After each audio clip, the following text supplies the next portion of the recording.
ഈ അറബ്സിനെ ടാറടിക്കാന്നുള്ള ഉദ്ദേശിക്കുന്നില്ല. ഒരു രാജ്യത്തിൻ്റെ ആ സംസ്കാരം എന്താണെന്ന് നമ്മളൊക്കെ അറിയുന്നത് കാണിക്കുന്നു, റിയാലിറ്റി. ഒരു പക്ഷേ മാറ്റം ഉണ്ടായിക്കൂടാന്നില്ല. അതുപോലെ സിനിമകളിലും ഇതൊക്കെ ഒരു മെസ്സേജ് അല്ലേ, അവരും ചിന്തിച്ചു കൂടാന്നില്ല. അപ്പോൾ ആദ്യത്തെ വിട്ടിട്ട് കുറച്ചൊക്കെ മാറ്റങ്ങളായി.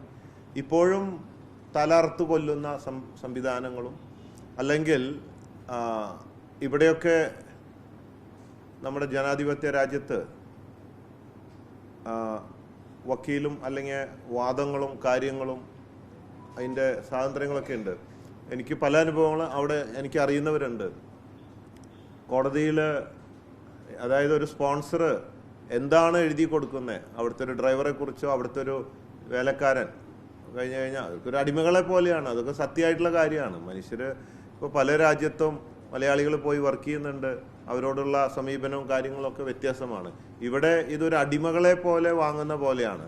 അവർ അണ്ടറിൽ വന്നു കഴിഞ്ഞാൽ പിന്നെ പാസ്പോർട്ട് വാങ്ങിച്ചു വെക്കുക, പിന്നെ ഒരടിമയാണ്. ഒരു സ്ഥലത്തേക്കും പോകാൻ പറ്റില്ല, സ്വാതന്ത്ര്യമില്ല.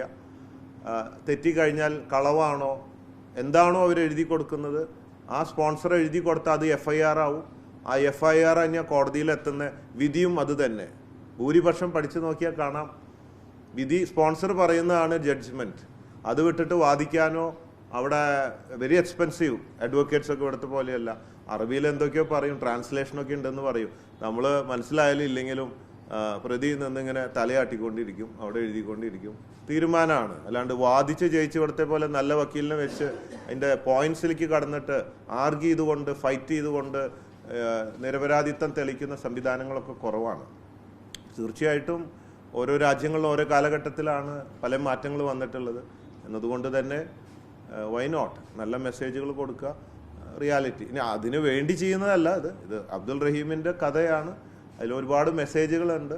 ഈ സിനിമയിലൂടെ ഒരു ചാരിറ്റി പ്രവർത്തനത്തിന് കൂടെ സാധ്യതയുള്ള ആയതുകൊണ്ട് തുടങ്ങി വെച്ചത് നല്ല കാര്യം. അതിലൂടെ വന്ന ആ പ്രോജക്റ്റുകളൊക്കെ ഒരു നല്ല കാര്യത്തിന് വേണ്ടിയിട്ട് തന്നെ ആവട്ടെ എന്നുള്ളൊരു ചിന്ത വന്നതുകൊണ്ടാണ്. അല്ലെങ്കിൽ ഞാൻ സിനിമ എടുക്കാനോ സിനിമയിൽ അഭിനയിക്കാനോ ഒന്നും താല്പര്യമുള്ള ആളല്ല.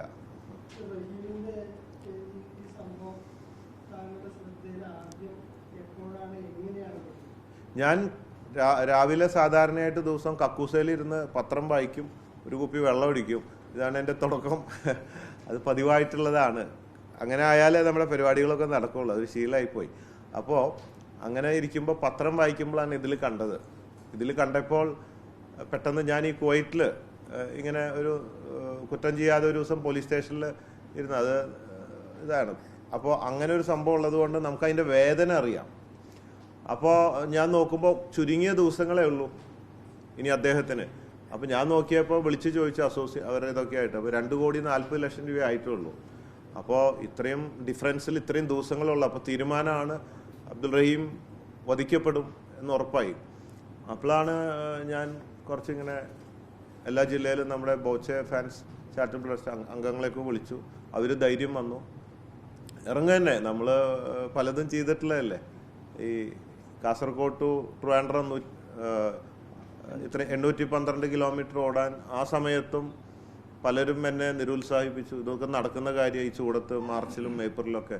ഒരു ധൈര്യം, ഒരു ആത്മവിശ്വാസം വെച്ചിങ്ങനെ ഇറങ്ങി ഓടിയെത്തി. അതുപോലെ ഇപ്പം ഇറങ്ങുമ്പോഴും ഇത്രയും ഭീമമായ സംഖ്യ ഒന്നും കേരളത്തിൽ നിന്ന് കിട്ടില്ല എന്ന് പറഞ്ഞു. ഞാൻ പറഞ്ഞു ഇല്ല, നല്ലൊരു കാര്യത്തിന് കൈ കാണിച്ചാൽ മലയാളികൾ തരും. ഞാൻ ആദ്യമായിട്ടാണ്, ഇന്നുവരെ പിരിവെടുത്തിട്ടില്ല, യാതൊന്നും ചെയ്തിട്ടില്ല. അപ്പോൾ ആ ഒരു വിശ്വാസത്തിൽ ഇറങ്ങി നടന്നു. അതുപോലെ ഇങ്ങനെ ഓരോ വെച്ചിട്ട് അങ്ങനെ ഒരു ധൈര്യത്തിലങ്ങ് ഇറങ്ങി. അപ്പോൾ അങ്ങ് നടന്നു എന്നുള്ളതാണ്.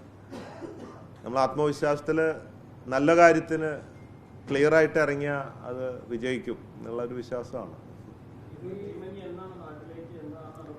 അതിപ്പോൾ അന്വേഷിക്കുമ്പോൾ 2-3 രീതിയിലാണ് പറയുന്നത്. 1 മാസം എന്ന് പറയുന്നുണ്ട്, മാക്സിമം സ്പീഡാക്കിയാൽ 2-3 ആഴ്ചയിൽ എത്തുമെന്ന് പറയുന്നുണ്ട്. അപ്പോൾ എന്തായാലും 1 മാസത്തിനുള്ളിൽ സാധാരണഗതിയിൽ എത്തേണ്ടതാണ് ഇപ്പോഴത്തെ ഒരു ഇതനുസരിച്ച്. പിന്നെ കാര്യങ്ങളൊക്കെ ഇത്രയല്ലേ ഉള്ളൂ. അതിൻ്റെ ഒരു കോടതിയും കാര്യങ്ങളും ഒക്കെ എന്തായാലും അവിടെ അറിയിച്ചിട്ടുണ്ട്. അവിടുത്തെ അഡ്വക്കേറ്റ് അവിടെ കോർട്ടിനെ ധരിപ്പിച്ചു, കാര്യങ്ങളിലേക്ക് കടന്നിട്ടുണ്ട്. ഇനി അതിൻ്റെ സ്റ്റെപ്പായിട്ട് നീങ്ങണം.